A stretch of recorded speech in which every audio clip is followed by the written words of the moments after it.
Hello, in this presentation I'm going to compare the four performances of Mule Skinny Blues featured in the Ken Burns country music documentary.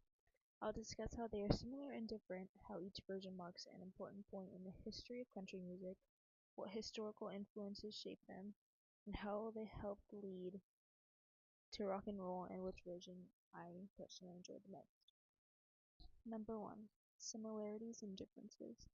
Some similarities are that they share the same basic melody, and they all use yodeling, which is their signature feature. Some differences are that it's performed in its own style, and the sound is different due to musical influence.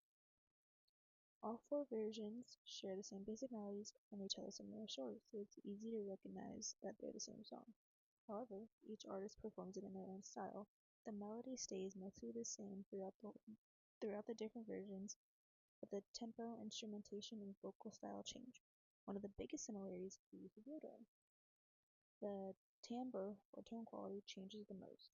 Some performances have a raw, traditional country song with acoustic instruments, while others are louder, smoother, and more energetic because of their newer recording techniques and different musical influences.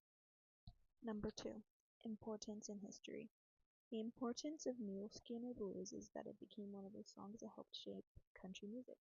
Beginning with Jimmie Rodgers' original recording, it blended country, blues, and folk influences and introduced a style that inspired future musicians, as artists such as Bill Monroe, the Maddox Brothers, and Rose and Dolly Parton recorded their own versions. The song reflected the evolution of country music and influenced bluegrass, rockabilly, and eventually rock and roll. Number 3. Historical influence. Several historical events and musical movements influenced these versions. The original was shaped by the blending of Appalachian folk music, blues, and railroad culture during the early 20th century. As recording technology improved and radio broadcasts became more common, country music spread across the United States. Later versions were influenced by the growth of bluegrass, the Nashville sound, and the increasing popularity of country music on television and in popular culture. Number 4. How it led to rock and roll. Early rock musicians borrowed country music storytelling, strong rhythms, guitar playing, and energetic vocal styles. Jimmie Rodgers' combination of blues and country inspired many future artists, while Bill Monroe's fast tempos and exciting instrumental performances influenced rock musicians who valued speed and technical skill. Dolly Parton's version demonstrated that country music could continue evolving while appealing to wider audiences, something that also became common in rock music. Now, to talk about the four musicians. The first version, or the original, by Jimmie Rodgers, helped define early country music. His singing, guitar playing, and famous blue yodel blended country, blues, and folk traditions together. This performance represents one of the earliest milestones in country music because it introduced a style that inspired generations of artists.